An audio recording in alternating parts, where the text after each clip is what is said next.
And welcome. It's Ellen McGonagle here with your Friday afternoon MEM Edge Show, the show where we bring you where the action is in the broader markets and another bumpy ride.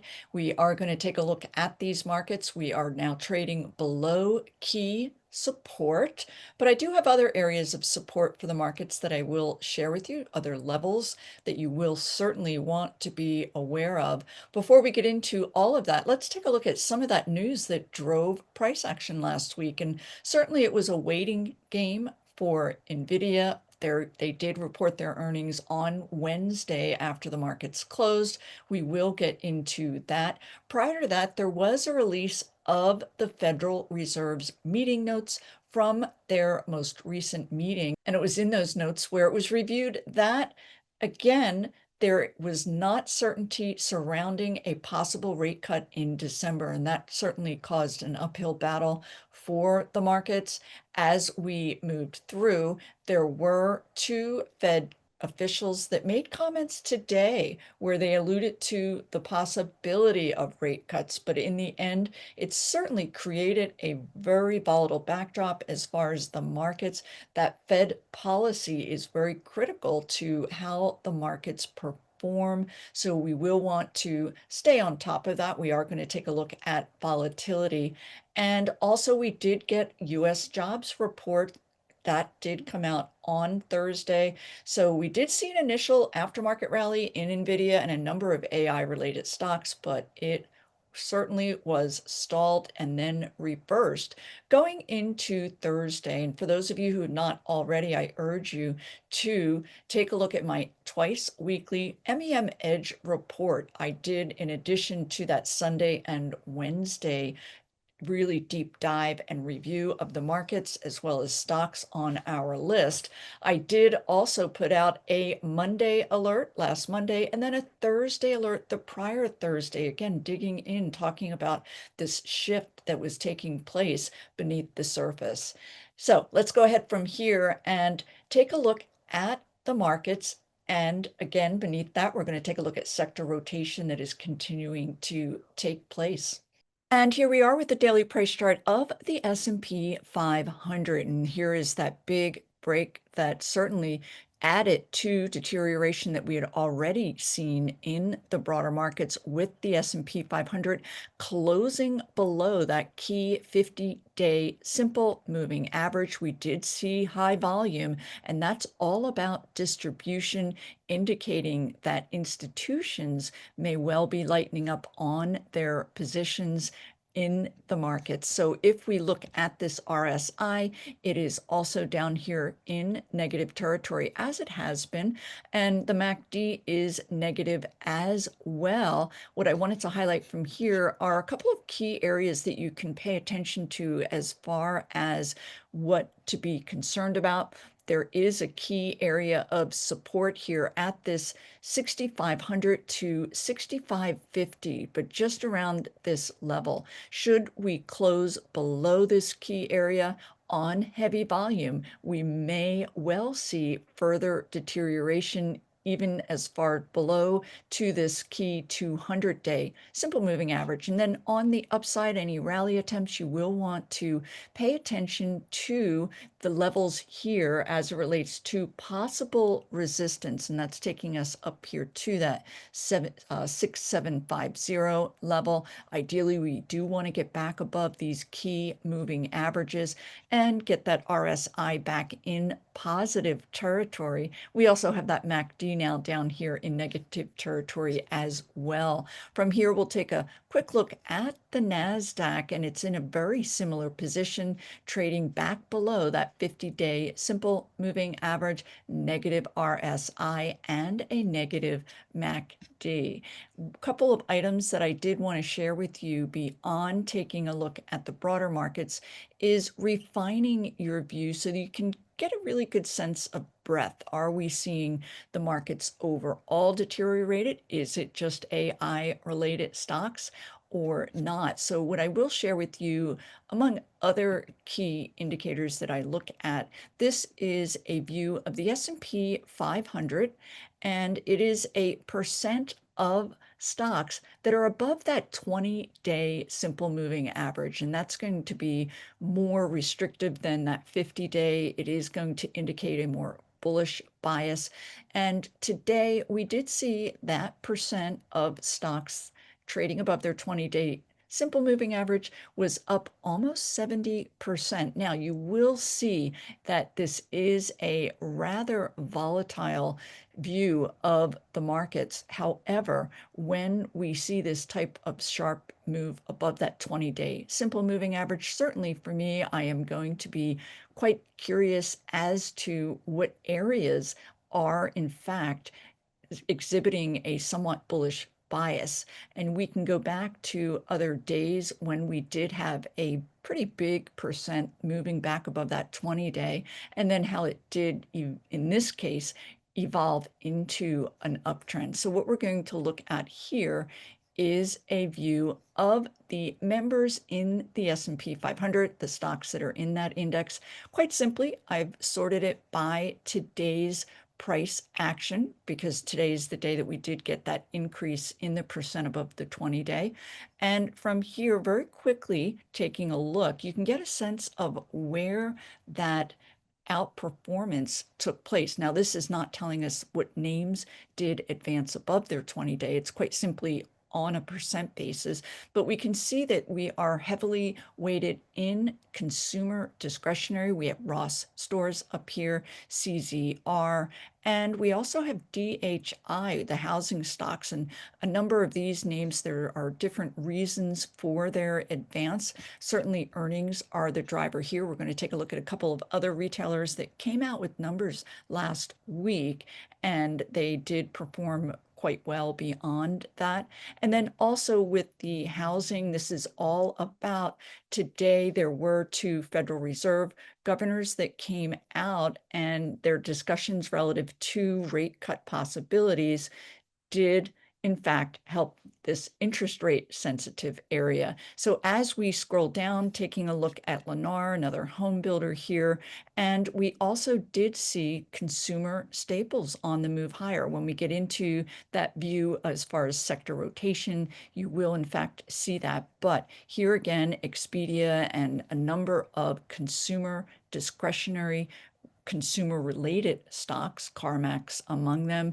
And as we take a look at some of these other airlines and other areas that have moved and had a very big, significant move, Marriott, another name that we're going to take a look at because it's in a constructive position. And again, it is all about the move into some of these consumer names relating to strong earnings. And then also the possibility of lower interest rates, and that is a very positive news for these consumer discretionary stocks. So let's go ahead from here and beyond the broader markets. We're going to take a look at the 11 underlying sectors within the S&P 500. And we do have a 2-month daily price chart view sorted by this relative strength indicator. And let's go ahead and update that and take a look. We did already take a view of the S&P 500 sitting up here at the forefront. And the reason this is up here at the forefront is because all of the sectors are relatively underperforming the broader markets. Now, let's take a look. I talked rather highly about consumer discretionary, but it is worthy of noting that the overall sector is still in a confirmed downtrend. We are below this 50-day simple moving average, pretty high volume on that selling, and this is all about the possibility of higher interest rates. So it is going to be sensitive to that outlook for interest rates.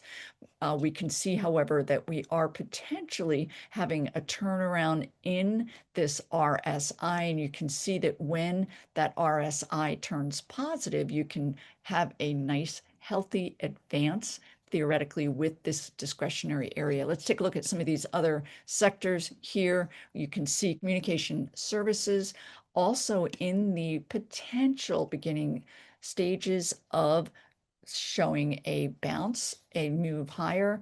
And we can also see, however, that these moving averages are still trending lower. You'll want to use historical precedent as a guide as far as those characteristics of a turnaround. And we did see, very similar to discretionary in the beginning of October, a bit of a move higher, which of course pulled back beyond that. Other areas of note is the technology sector, again, the weakest area. It was down 4.5% as we move through today. I'll share with you where the weakness really stood out. And again, very high volume on Thursday's reversal. We did originally have a rally in tech names, which very quickly did in fact reverse. So very much in a confirmed downtrend. Some of these other areas that have already been suffering, here is financials XLF, and the group did advance today. It was up about 1%. This is again going to be a very highly sensitive area to interest rates, but we did see banks and a couple of other areas have a bounce. Also, when we are looking at these groups, we want to take a look at areas of strength. And here we are. This is the healthcare sector, XLV, top performer. It was up about 2% this week. We had this sharp advance, a very orderly period of consolidation, and then a move higher out of this flat base. We're going to take a look at some of the names in that area as well that is really supporting the concept of a broadening out of the market, certainly into healthcare. Last week, we talked about energy, XLE. And it's not really going to be shown here, but we are certainly still in an uptrend with XLE, and a lot of that having to do with that move into the natural gas space. I talked about this 2 weeks ago as it was firming up, and now we have this nice uptrend shaping up here. And I do have a couple of nat gas stocks, one name on my list with another name coming up this weekend. Nice high dividend, and the idea that there is a shortage of natural gas and the prices have been rising. Also taking a look at another area, talked about staples, had a nice bounce today. XLP up 1%. A couple of names there that I'll be sharing with you as well. You can see that we're just now getting back above potentially that 50-day, did not quite close above it, but we do now have a positive RSI, and there are a couple of names in that area certainly worth noting.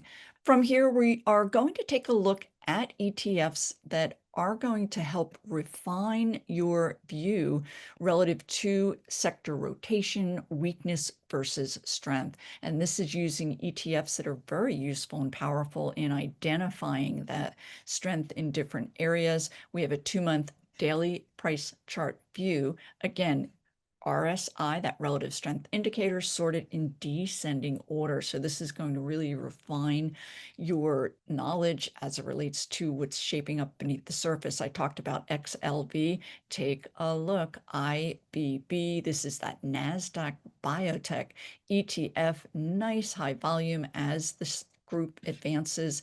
This is not going to be a defensive play. There's a lot of bullish activity beneath the surface with biotech names coming out with new discoveries and drugs, and all about being refined and faster in their discoveries due to AI. Also, we do have a lot of consolidation taking shape in the biotech space as well, which is helping select companies. From here, also in healthcare, IHI, this is the medical devices ETF. A little bit of waviness, volatility shaping up here. We did close back above this 10-day simple moving average, back into an uptrend. And the names in here within healthcare are going to be high growth. So you will get a little bit more by way of volatility. My MEM Edge report has one of, in fact, I would argue the top name in this medical devices space, and it is still poised for further upside. So again, at no charge, go ahead and take a trial of my twice weekly MEM Edge report. We talked about bank stocks on the move. This is KRE up almost 3.4%. And this RSI is now up here in positive territory. Again, a lot by way of volatility, quite simply because of the interest rate, the shift in the outlook for interest rates. So you will want to be aware of that. But as you can see, we have put in a double bottom formation and a close back above that 50-day. We got nice volume on today's rally. So this ideally could be another area as far as broadening out holdings beyond the AI stocks that have really gotten hit quite hard. Gold stocks sitting up here, not a whole lot of activity, but still in a bullish position. Let's go ahead and take a look at some of these other areas that continue to suffer. We talked about technology being the worst performing, and certainly a lot of that having to do with semiconductor stocks, which in fact had turned negative last week with that RSI in negative territory and a close at that 50-day simple moving average. So certainly more defined once we get these shorter term 10-day simple moving average crossing below that 21-day simple moving average that is known as a death cross. It is a secondary indicator, but certainly one of note when looking for a potential reversal of this downtrend. You will need to move back above that 50, 10, and that 21-day to in turn pull these moving averages into an uptrend and signal that we have reversed this current downtrend. Also in technology, you'll want to be aware that software names suffered yet again, and some of that having to do with earnings, but again, highly sensitive to interest rates. And certainly semiconductors are very cyclical. So if we look at software, we can see that we not only have closed below that 50-day, this took place several weeks ago, negative RSI, we've now advanced below this 200-day simple moving average. Now we are currently in an oversold position, but there are other factors at play besides interest rates that are pulling the software group lower. Among them is the uncertainty surrounding AI. Will the software companies, will they be able to replicate the products that they currently have out? And of course, you will want to stay on top of yields. This is the yield on that 10-year treasury. And it did drop today. We are now down at 4.06, which is certainly good news. We had been sitting up here a point higher, 4.15 on that 10-year yield. So you do want to generally see interest rates pulling back, but certainly one day does not a trend make, but it is certainly a good start. Last week, we talked about Dividend Aristocrat. These are stocks that are in the S&P 500, and they're companies that provide a yield, and also they have increased their yield every year over the last 50 years. So a nice group to pull from. We did look at this at some of these names last week, and it's very similar as far as the characteristics. So up here at the forefront, we are dominated by these healthcare stocks. These are companies that have released their earnings, have come out with good numbers,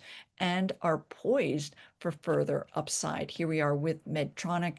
The stock did release their earnings, gapping up into a nice 6-week base breakout and consolidating beyond that. So the advance into healthcare, again, it is not because the group is viewed as defensive. It is very much because of earnings. Let's take a look at KO. I believe we did look at this last week, but the stock had another sharp advance today. The company did announce a buyback program, strong earnings, and other characteristics that now have pushed the stock very close to a 10-month possible base breakout. We did break out and then pull back, but it certainly is notable, as we did talk about consumer staples stocks on the move higher. Here we are with Expedia, a travel-related company, another name that gapped up in response to earnings and then exhibited a very lengthy base breakout. I've talked about this in the past. Oftentimes, the longer your base prior to that breakout, the longer your advance out of that base. So that's going to be among the consumer discretionary stocks. We can also take another look at NUE steel stocks on the move higher relative to the price of steel increasing as well. So you can see nice bullish price action taking place there. I talked about consumer staples. Let's take a look at Colgate. The company did announce earnings back here, and then they have been able to advance beyond that, a nice 2.5% gain today, which pushes this MACD into positive territory where it is joining a positive RSI. So from my work, once we move back above that 50-day simple moving average, we have a nice positive RSI, a positive MACD that could easily signal a downtrend reversal. You're going to want to pay attention, however, at the performance of CL at this 200-day simple moving average. You can see we've had several pullbacks and head fakes in the past. And Colgate, the primary reason for their move is they are being touted for using AI as far as being very selective with their marketing and their digital access to information. So that is one of the reasons that the stock is on the move higher. And of course, a nice yield is a benefit as well. So from here, let's go ahead and take a look at the M7 names. There is definitely a differentiation, the haves versus the have-nots. So we have the 7+1 Netflix in there as well.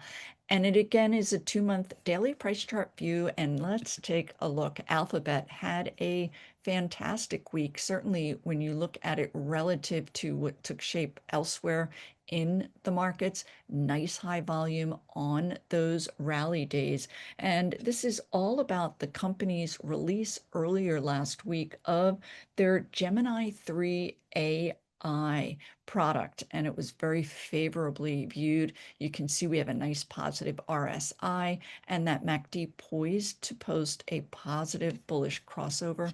And when you see that type of price action in a difficult environment, certainly you can be on the lookout for a continuation rally, particularly if the markets turn positive.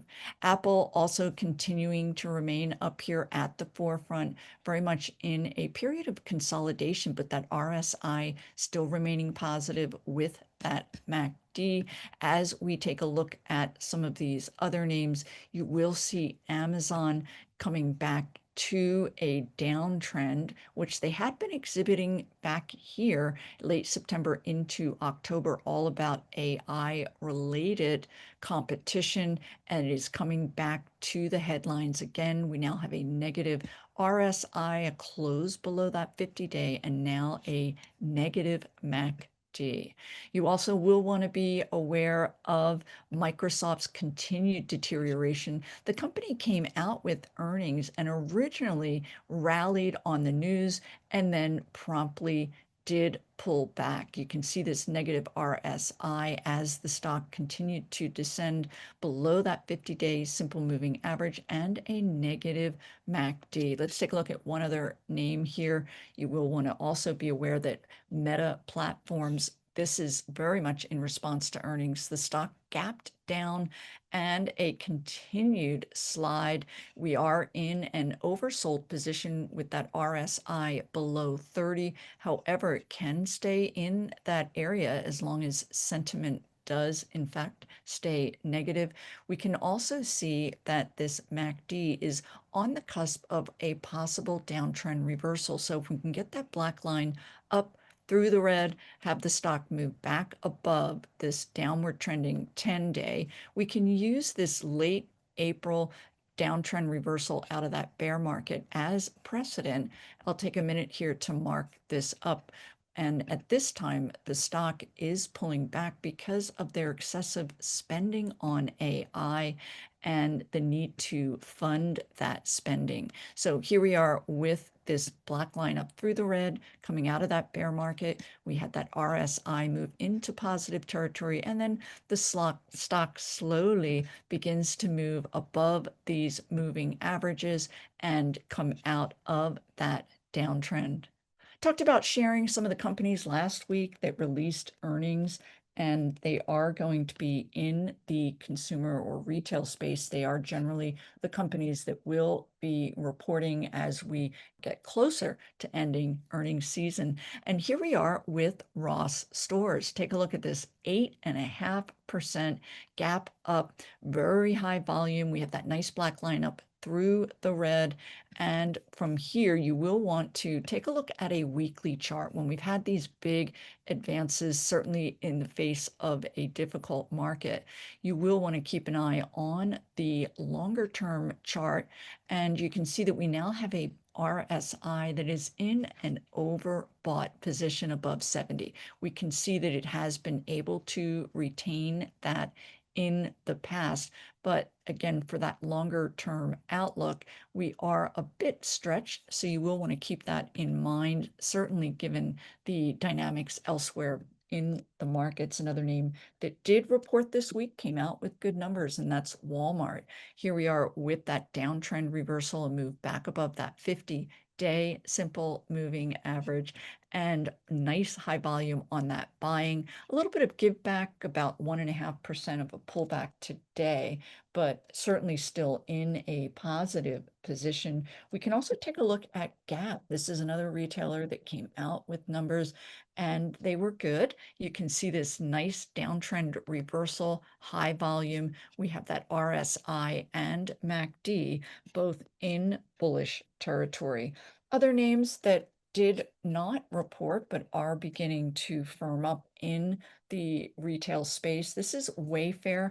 They did have a gap up on strong earnings back at the end of October, and we can see the stock has regained that 10-day simple moving average with a positive RSI. I talked about Marriott on the move this week, and the stock really ignored the downtrend taking place elsewhere in the markets. They did report numbers back here, and a very sharp advance, black line up through the red, signaling a new uptrend. I did want to share with you a couple of healthcare related stocks. This is Illumina, ILMN. Here's that gap up on earnings into a base breakout, and a very nice period of consolidation, very natural after the stock had this big move. So you will want to be on the lookout for a potential MACD crossover to signal a new uptrend. Another name that is going to be a little bit volatile, but we're going to take a look at Waters Corp. This is another healthcare stock, and you can see that it had this sharp advance, pulled back to this 10-day simple moving average, and then broke out of this 2-week base.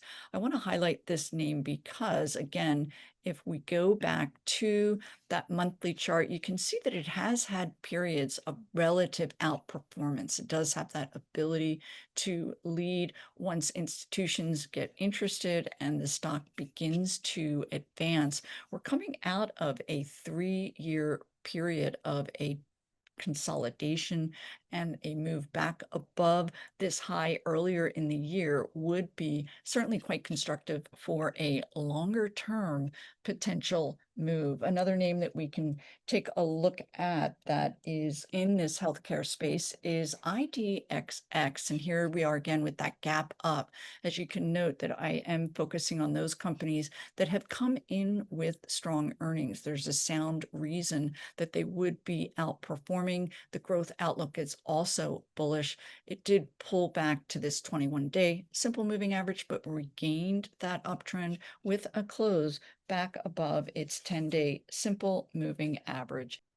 And last up, I did want to share with you an ETF that is all about AI-related stocks. And we did talk about the fallout in that particular area of the markets. And this is one of several ETFs that you can use to monitor the bullishness or bearishness in the surrounding stocks. So ARTY is the ticker symbol. You can see this sharp advance into new highs coming into the beginning of this month. And then here we are with that sharp pullback. So if you're looking for a way to monitor the general outlook for AI stocks, oftentimes these ETFs can be one way to very quickly assess that. At this time, you can see we're now down below that 50-day simple moving average. We have a negative RSI and a negative MACD. And that is it for this week. Everyone have a fantastic weekend. Enjoy your Thanksgiving holiday, and I'll look for you here again next Friday.